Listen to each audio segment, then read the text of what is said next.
We met, of all places, in front of a Gristedes on this freakishly cold winter's day. I had on several unflattering layers of wool. He slipped on the ice with his grocery bags full. So I rescued some Fruit Loops he had dropped by the curb, and he made some remark that my smile was superb. I thought that was sweet, and I started to go, and he said, "Hey, what you doing tomorrow?" Because I'll be here on the corner of Bleecker and Mercer tomorrow at 7. If you want to meet up, I'll be waiting right here. And in case there are two fellas waiting for you, my name's John. He waved, and then he was gone.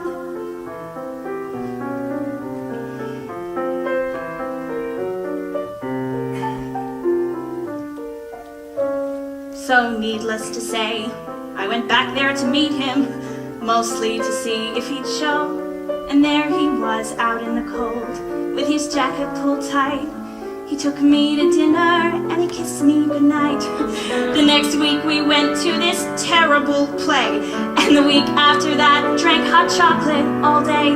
And then suddenly 8 or 9 months had flown by, and he said, "Hey, what you doing the rest of your life? Because I'll be here right beside you as long as you want me to be. There's no question. There is nothing I've wanted so much in my life. This might sound immature, but I'm totally sure you're the one." And we had just begun. We got hitched in September, our favorite month, with a rock band that played in this old synagogue. Then we bought an apartment on West 17th Street and talked about children and getting a dog. Our first anniversary came in a flash. We both promised to take the day off.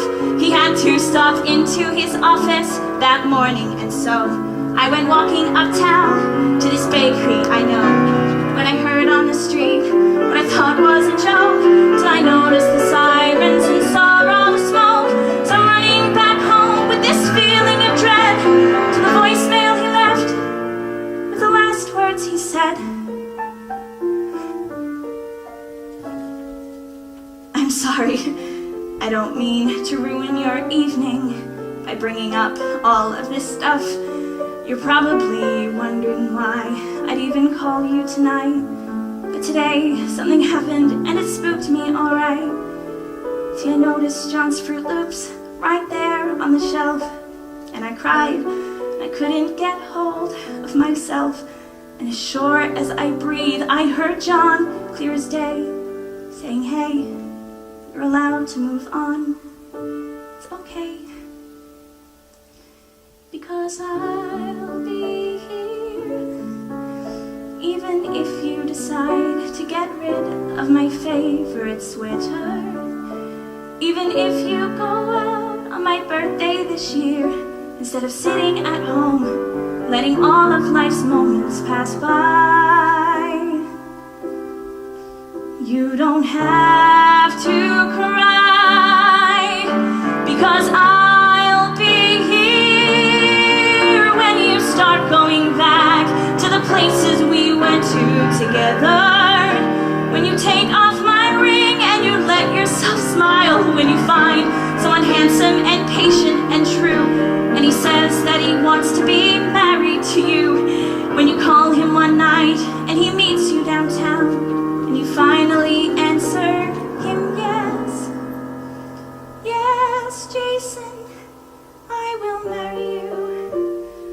I will give you my heart. It has taken so long, but I'm ready to start. Right now, John is whispering congrats in my ear, 'cause I finally let myself tell you that I will be here.